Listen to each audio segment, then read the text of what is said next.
Hello, I'm Beth Philly. I'll be your trainer today for this webinar on principles of safe driving. Just to give you a little idea of what we'll be discussing today, this course is designed for managers and entrepreneurs who may have some people driving for them or may drive on business themselves. And the idea is to increase your profitability and productivity by reducing the number of traffic accidents that you and your employees have. So what I hope to be able to impart to you today, that by the end of this webinar you'll be able to understand how every accident, even if it's a small one, drives up your cost of doing business. We'll also define the 5 principles of safe driving, and we'll talk about some strategies to help you not get into accidents when you're backing up. So let's talk first about the cost of car wrecks. If you or an employee has a car wreck, regardless of who's at fault, regardless of whether it happens on or off the clock, there's a definite cost to your business. When an employee crashes in his or her own vehicle, the employee may have to take time off from work to heal from injuries, deal with the auto insurance company, get repair estimates, get the vehicle fixed, and possibly even to be involved in any legal actions that might arise. You're also going to have a lack of productivity due to the stress from all those things. And you may have an increase in health insurance premiums for your business if the employee requires a lot of health care that's expensive and drives up your experience rates with the insurance company. When an employee wrecks in a company vehicle, the situation gets even worse. You have all of those things that happen with the personal vehicle, plus you could see an increase in your workers' comp premiums. You could see your auto insurance premiums go up. If the vehicle is damaged in a significant way, you're not going to want to drive around town like that, so you're going to have a vehicle that's out of service. And again, you may have some legal fees for the company, and you may have to spend time in court if your employee was at fault. And as we all know, people see company vehicles and think, oh, deep pockets, I'm going to sue. So even if your employee truly wasn't at fault, you can be accused of being at fault and end up having some legal costs associated with that. So now that we understand why it's so important to not have car wrecks, let's talk a little bit about what causes them. The biggest factor in most motor vehicle crashes is driver error. And one of the biggest errors drivers make is failing to pay enough attention to their driving. So what's the first thing that pops into your head when we talk about distracted driving? The cell phone, right? Although texting may provide the worst type of distraction, cell phones are certainly not the only things that distract us from the primary driving tasks on which we should be concentrating. Other sources of distraction include eating or smoking, personal hygiene like putting on makeup or shaving, kids, pets, even adults inside and outside of the car, and the car controls themselves. You've seen the commercial for the Allstate insurance with the mayhem guy, his head sticking through the dashboard, providing a distraction. So all those controls, sometimes we concentrate too much on them and not enough on looking out the window and seeing what's going on around us. Include billboards. Sometimes those can catch your eye, or any kind of advertising on the side of the road. Some employees like to try and do their paperwork while they're driving. That can be a distraction. Emergency vehicles driving past at a high rate of speed with loud noises, that can be distracting. And the last thing that I want to bring up is what I'll call intrusive thoughts. As you're driving, it can be very tempting to kind of zone out and start thinking about your to-do list for when you get home or when you get back to the office. You might be starting to think about vacation plans or what you have to do that evening. Maybe you've had a fight with somebody that afternoon and you're thinking about what you should have said or how you can heal that rift. And instead of concentrating on your driving, you're concentrating on those thoughts. I think probably it's happened to every single one of us that you're driving and you get somewhere and all of a sudden you realize you have no idea how you got there. And it's kind of scary because what you've done is you've put yourself on autopilot because you drive so much it just becomes second nature, and we feel like it shouldn't involve a lot of thought. But really, driving needs to be your primary task when you're behind the wheel. So how do you combat distraction? The best way to do it is to build awareness. So you want your employees to become aware of the fact that they're probably driving distracted at some time or another during their day. The way you can do that is you can do an announcement at the beginning of each day when you're talking about different tasks that need to be done, and just throw in a reminder to stay concentrated on your driving. Some people put either door magnets on the driver's door or stickers on the dashboard reminding them to pay attention. And some people send their employees to training classes like this one so that they can learn about safe driving and defensive driving. No matter which method you use, your message is the same. When you're behind the wheel, you have only one job, and that's driving. So today we're going to talk about 5 strategies that can reduce the number of accidents in which you're involved. These strategies are designed to make you a more defensive driver by anticipating what other people are going to do so you can stay out of the way. The 5 strategies are: prepare by looking ahead, see everything that's relevant, track changes, leave a space cushion, and signal your intent. We'll go over them again, so if you didn't get them written down, we'll give you a second chance at it. I have a little memory aid for you. The first letter of each of those is PSTLS. So if you remember the mnemonic, practicing skilled transport lowers stress. So in that, the P means prepare by looking ahead. The S means see everything that's relevant. The T means track changes. The L means leave a space cushion. And the last S means signal your intent. So let's look at each of these one by one. When we prepare by looking ahead, it means that you have to be looking far enough ahead of your vehicle that you have time to make any needed corrections. This is called eye lead time, I-E-Y-E. It's the distance as measured in seconds that your eyes look ahead of your vehicle. The recommended eye lead time is 15 seconds. Your eyes need to be scanning the area between where you are and where you will be in 15 seconds. So the way that you figure this out is you find a fixed object somewhere in the distance and count 1 Mississippi, 2 Mississippi, 3 Mississippi until you reach 15. You'll know you've gauged the right distance when you don't read the object until you've counted 15 Mississippis. Now, the faster you're going, the further out you'll need to focus, right? Because you'll get there, that 15 seconds will take you further than at a faster speed than at a slower speed. So you'll practice counting off against fixed objects until you have a good idea of how far you will travel in 15 seconds at different speeds. And it just takes some practice until you get it down to the right distance. And then you just always need to remember that if something is preventing you from having a full 15 seconds of eye lead time, for instance, if you're on a curvy road, you need to slow down.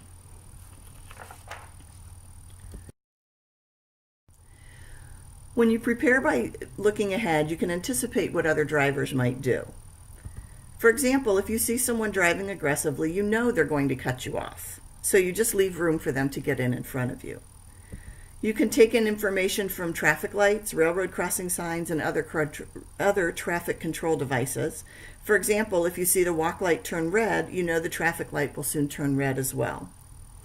When you're preparing by looking ahead, you can take the time to make good decisions because you know you have time to react and consider how to avoid problems before you plow into them. And you have greater distance for braking, allowing you to avoid chain reaction crashes. As you're looking, you should be considering your options. What if the guy in front of you jams on his brakes? What if the guy at the next intersection or in that parking lot pulls out in front of you? What if those kids playing on the sidewalk run out into the street? When is that traffic light up ahead likely to turn red? You should always think in terms of having an escape route that will allow you to avoid a crash.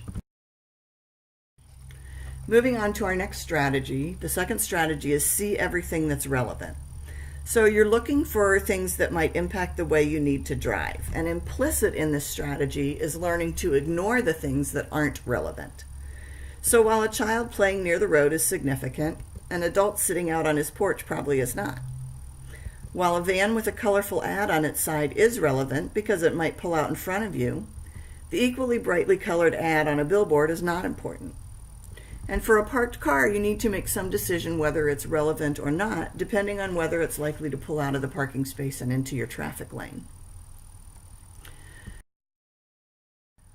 When you're tracking changes, as our third strategy advises, you need to scan the area around your car regularly to see what is changing in your environment. You should be checking your mirrors every 5 to 8 seconds, and your eyes shouldn't focus on any one thing longer than 2 seconds. If you stare at something for longer than 2 seconds, your peripheral vision begins to shut down, so your field of vision is reduced. So you want to scan from side to side, taking in the areas on every side of your vehicle. You start with your left side mirror, then you look ahead out of the windshield, check your rear view mirror, and then check your right side mirror. And then you can either start over on the left side or you can reverse it and work your way back to the left side. Now take a minute and look at the two side mirrors. And do you see how you can see the vehicle that they belong to? That's really not a great way to position your mirrors because you already know where your own vehicle is. And it creates huge blind spots when you position your mirrors this way. When you put your mirrors the correct way, you will almost eliminate blind spots. So the best way to position your mirrors, your side mirrors, is to lean your upper body away from the mirror. So when you're adjusting your left side mirror, you're going to lean towards the center of the car. When you're adjusting your right side mirror, you're going to lean towards the driver's side window. And what you want to do is while you're leaning over, you want to adjust the mirror so you can just barely see the back end of your car, the very back corner. And then when you sit up to your normal driving position, you shouldn't be able to see your own car at all. It does take some getting used to, but if you do this, you'll find that by the time you have lost a car in your side view mirror, you can see it beside you out of your peripheral vision. And by the time you lose a car in your rear view mirror, you can see it in your side view mirror.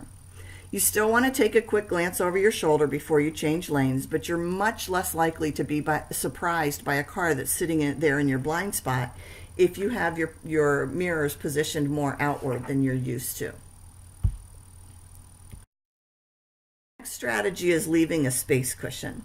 This strategy means that you want the maximum amount of space between you and everything else. So avoid driving in tightly clustered packs if you can. When you drive in a pack, you can't see far enough ahead, you can't see everything that's relevant, and you can't create an escape route for yourself if something would go wrong.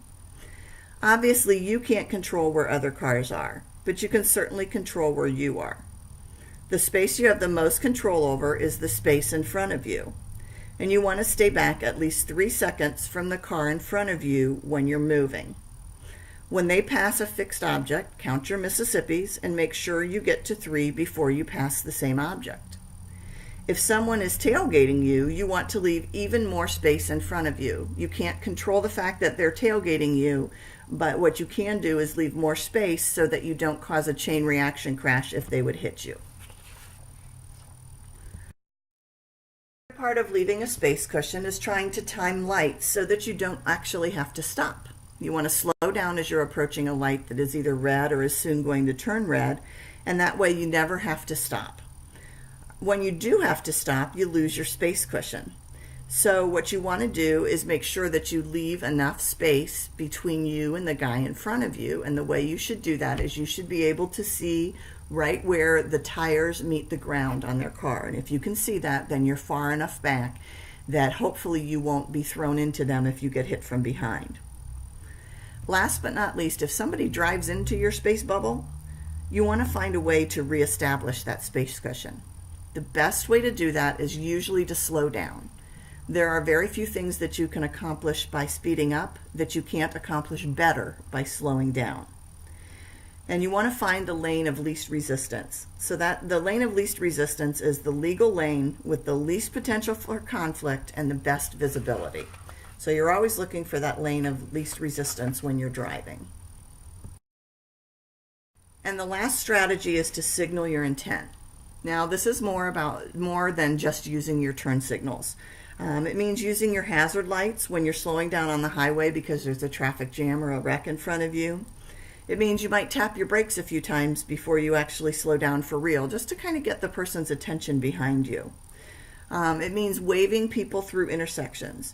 Remember, right-of-way is given, never taken. I'm going to say that again. Right-of-way is something you give away. You don't take it. You can use your hand to wave people on, but that's sometimes hard to see if it's dark outside or if your car has tinted windows. So I recommend flashing your headlights. Now you don't want to use your brights because this can interfere with night vision. So what you want to do is just flash your lights off and on a couple of times. And you can do that even during the daylight as a signal. Signaling your intent also means trying to make eye contact with other drivers before you proceed through an intersection. And this makes sure that they have seen your signal and that they know what you're about to do. So it's not something that you can rely on 100%, but it's always good to make sure that they're paying attention by trying to make eye contact with them. And never underestimate the value of a light tap on the horn. It can draw the attention of a driver who might be distracted, say looking at their cell phone or putting on makeup or any of those other distractions that we talked about. You don't need to lay on the horn and be rude about it, but just a little light tap or two will do. So we've talked about the 5 strategies for going forward. Now let's talk about backing up your vehicle. Per mile driven, backing is the most risky driving maneuver most people ever do. So it's the most dangerous. And the reason for that, or one of the reasons it's dangerous, is because we're much more likely to drive forward than in reverse. We spend a whole lot more time driving forward. Some people don't realize that they shouldn't focus only on the area behind them. They think it's impossible to hit anything with the front or the sides of the car when you're backing up. So if you're backing up and you're turning the rear of your car to the right, the left front of your car could be hitting something like the side of the garage or a post or whatever's up there. You want to continually keep your head on a swivel and scan in all directions when you're backing, just as you do when you're driving in forward. At your destination, there are a few things you can do to help you avoid backing accidents when you get ready to leave. The first thing is to simply find a space where you can pull through. If you pull through, you don't have to back up when you leave, you just drive straight out. This might mean that you have to park further from the store or the office, but it's worth it to avoid an expensive crash. And besides, you can always think of the walking as good exercise.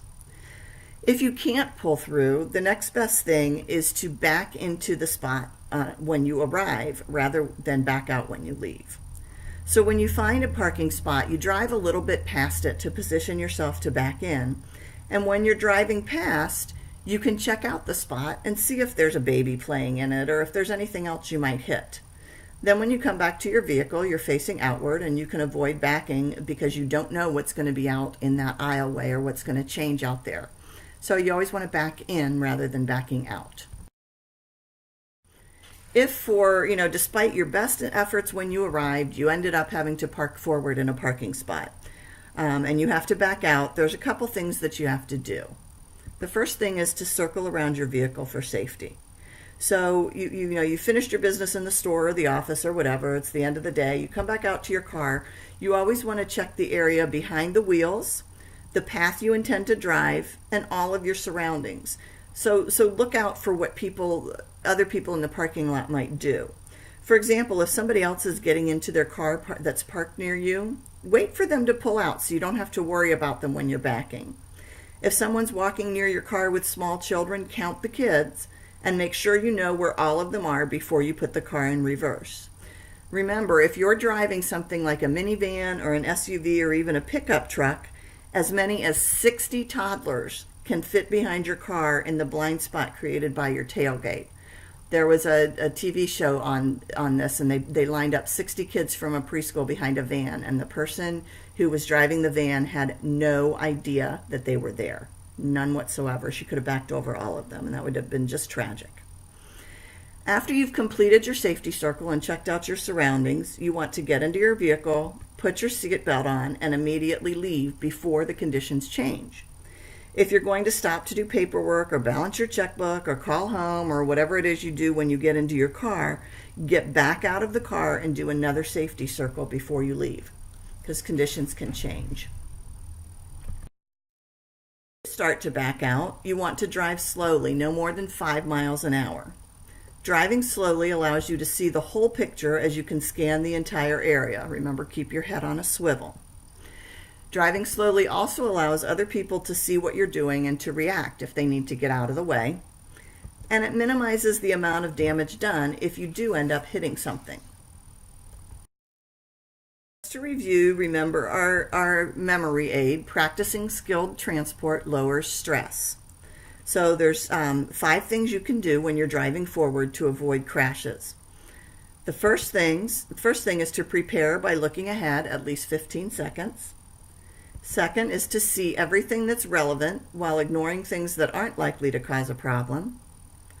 The third thing is tracking changes in your environment by scanning your mirrors every 5 to 8 seconds. Next, leave a space cushion, with the easiest one to control being the one in front of your car. You should try to leave a cushion on all sides, but the easiest one is in front. And lastly, signal your intent with turn signals, hand signals, 4-way flashers, and even your horn. And try to make that eye contact so you're sure that the other people have seen you. When you first get there, try to pull through if you can. If you can't, then back in so you can pull out. When you're leaving, if you do have to back up, make sure you circle your car for safety. You leave immediately and you back slowly to reduce your chances of hitting anything and to minimize the damage if you do hit something. So do you have any idea whether or not your employees are safe drivers? Probably not. You can email me today for a free driving exam based on these defensive driving positions or strategies that I just taught you, and find out if your employees have spent any time considering defensive driving. I appreciate your attendance at this course, and I do love to hear from my students. So I'd love to hear your comments, questions, suggestions, and yes, even your complaints, because I can't make this thing any better if I don't know what's wrong with it. Please reach out to me by email and let me know your thoughts. I invite you to check out my website at probizassoc.com, where you can learn more about ideas to improve your profitability. Thank you so much.